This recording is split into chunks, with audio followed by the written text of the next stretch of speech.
Hello my dear students. Now we will discuss upon the topic which is very confusing to almost 99% of students. There are lots of compound molecule and if you are going for physical chemistry, then you should know what is the basicity, acidity, and it depends on the structure of molecule. And you are having lots of confusion because in chemistry there are lots of theories and every theories are contradicting each other. That's why I have prepared some tricks, okay, tricks for you, and definitely it will help you. With very simple language, I have made these tricks only for you, okay. Now, first of all, we need to know what is the topic. The topic is here, tricks for naming and drawing of oxy acids of phosphorus. There are lots of oxy acids, and you know these oxy acids have very important roles in stoichiometry, in whole physical chemistry you can say. And if you move to organic chemistry, then again these oxy acids and all types of molecular structures take some very big importance. Now we will deal with it. चलिए तो अभी हम लोग देखते हैं oxy acids. What is oxy acids first of all. बच्चों oxy acids क्या होता है? जब भी आप कोई नॉन मेटल को रखते हो, this non metal, if this non-metal is attached with oxygen and this oxygen is attached with hydrogen, this all bonds should be covalent bond. Now what is this? If such types of any compound is there, then it will be called as oxy acids. Now what is the tricks of oxy acids of phosphorus, and how can we draw the compound's structure? How can we name this oxy acids of phosphorus? There are some tricks, common tricks. It will be valid for every place. Okay.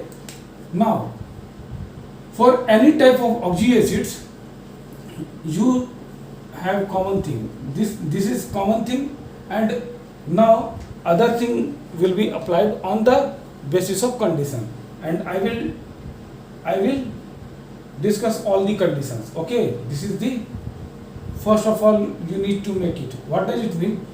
For any type of oxy acids, you should have one P double O bond, second POH bond. Okay, इस type से.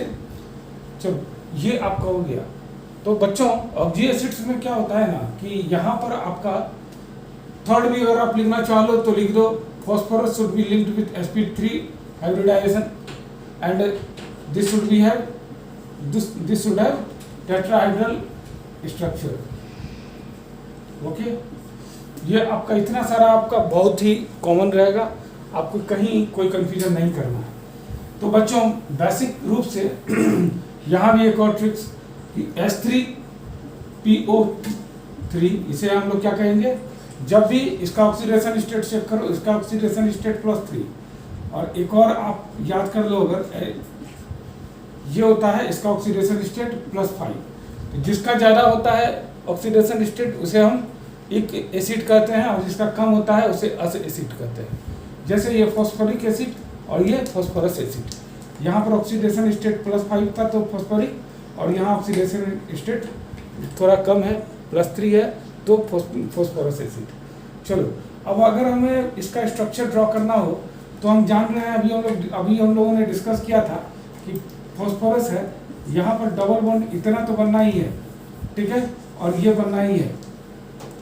Next जो H3PO4 के लिए क्या बच जाता है? आप देख रहे हो कि 2 ऑक्सीजन और है और 2 हाइड्रोजन और है, तो टेट्राहेड्रल स्ट्रक्चर के लिए कुछ इस टाइप से आपको बना देना है. ठीक है, यह है टेट्राहेड्रल स्ट्रक्चर. ठीक, तो every time this phosphorus will be linked with sp3 hybridisation. Now come with अस.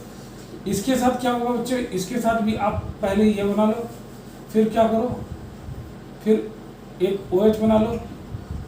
अब देखो आपका पुड़ गया 3 का 3 ऑक्सीजन, अब एक ही हाइड्रोजन बचा है, ये एक हाइड्रोजन यहाँ हो गया.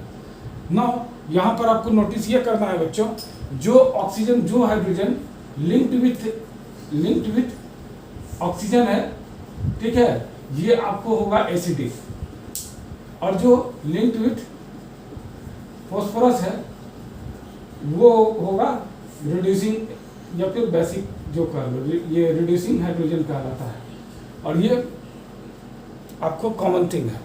चलो अब हम इससे वेरियस टाइप्स के कंपाउंड्स के नोमेनक्लेचर करेंगे, उसको जानेंगे कंपाउंड और उसके स्ट्रक्चर्स को देखेंगे। ओके, देखो अगर हम यहाँ पर फटाफट करते हैं, एक ऑक्सीजन को यहाँ पर हटा लें, एक ऑक्सीजन को हटा लें, यहाँ से अगर हटा देते हैं तो आपके पास क्या आ जाएगा, कुछ इस टाइप से आ जाएगा, देख लो कुछ इस टाइप से आ जाएगा।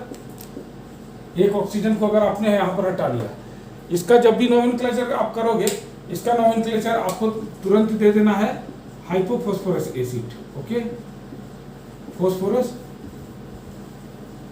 एसिड, जो फॉस्फोरस एसिड था ही, उसमें एक ऑक्सीजन जब हटा तो हम पहले भी इसमें भी अप्लाई करेंगे, यहाँ भी देखेंगे वही चीज, तो इसे कह देंगे हाइपोफॉस्फोरस एसिड। ओके, चलिए अब इस पर आइए।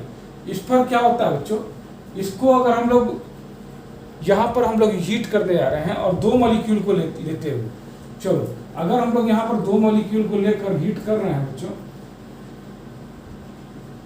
इस टाइप से, यहाँ पर आपने ऐसा लिया, फिर आपने कुछ ऐसा लिया, और ऑक्सीजन और यहाँ पर हाइड्रोजन। ओके, तो होता क्या है कि यहाँ पर एक वाटर मॉलिक्यूल निकल जाता है, वो एक वाटर मॉलिक्यूल निकल जाता है, और ऐसे जहाँ पर दो मॉलिक्यूल से एक वाटर मॉलिक्यूल निकलता है, एकदम याद रखिए, उसे हम लोग क्या कहते हैं, उसे हम लोग कहते हैं पायरो, उसे हम लोग कहते हैं पायरो कंपाउंड। यानी कि इसका क्या नाम हो जाएगा, यहाँ पर आप ध्यान से देखो, पायरो फोस्फोरस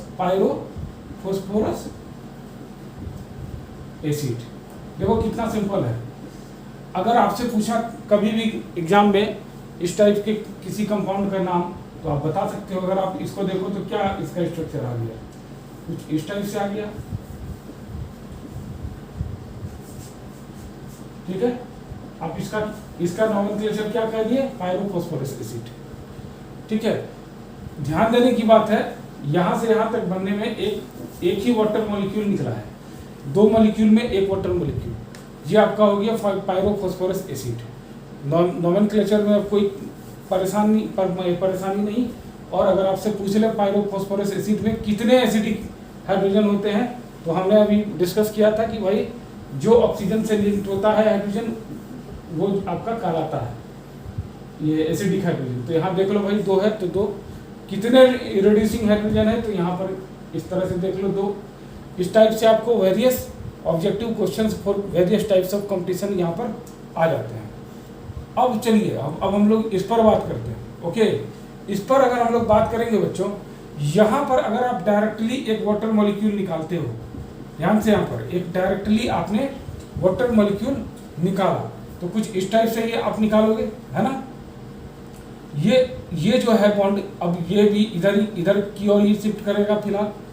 ओके, तो कुछ इस टाइप से इसका स्ट्रक्चर, कोऑर्डिनेट बॉन्ड यहाँ पर रहता है और इस टाइप से बन गया।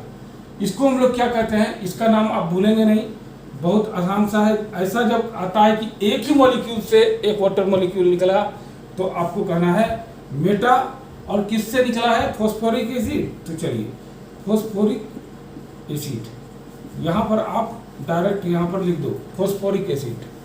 चलिए नाउ अगेन, अब यहाँ पर एक और चीज अब आपको ध्यान देना है बच्चों, जैसे दो मॉलिक्यूल का वहां पर चला था, इसका भी अब हम लोग देखते हैं कि दो मॉलिक्यूल के केस में हम लोग क्या कर सकते हैं, कुछ इस टाइप का केस है, ठीक है। बस उसी तरह से आपको रख लेना है, इस तरह से अरेंज किया जा रहा है आपके सामने कि आपको याद करने में कोई भी समस्या ना हो, ठीक है। कुछ इस टाइप से है। अगर यहाँ पर आप एक वाटर मॉलिक्यूल को निकाल लोगे तो क्या हो जाएगा, यहाँ पर वाटर मॉलिक्यूल को निकाल लोगे तो इसका जो फॉर्मेशन होगा कुछ इस टाइप से हो जाएगा। ध्यान से यहाँ पर एकदम आप ध्यान से देखो, क्योंकि यहाँ पर थोड़ा सा आपको और नॉलेज मिलेगा हमें किस टाइप से अप्लाई करना चाहिए। देखो एक वाटर मॉलिक्यूल को यहाँ पर आपने again 2 molecule of phosphoric acid लिया था, उस 2 मॉलिक्यूल ऑफ फॉस्फोरिक एसिड से 1 वाटर मॉलिक्यूल निकाला, तो जो बनता है आपको अगेन पायरो कह देना है, ठीक है। ये चीज़ आप यहाँ पर फिर से कह दोगे, ठीक है, यहाँ पर कोई समस्या नहीं है। पायरो किससे निकला था? फॉस्फोरिक एसिड से।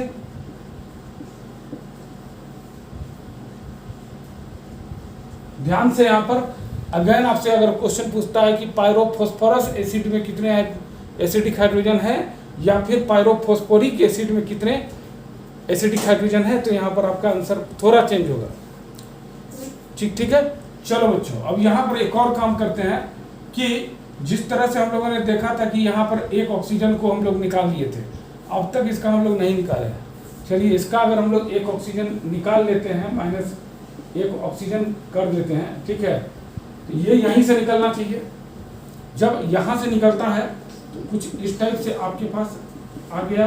ध्यान से यहाँ पर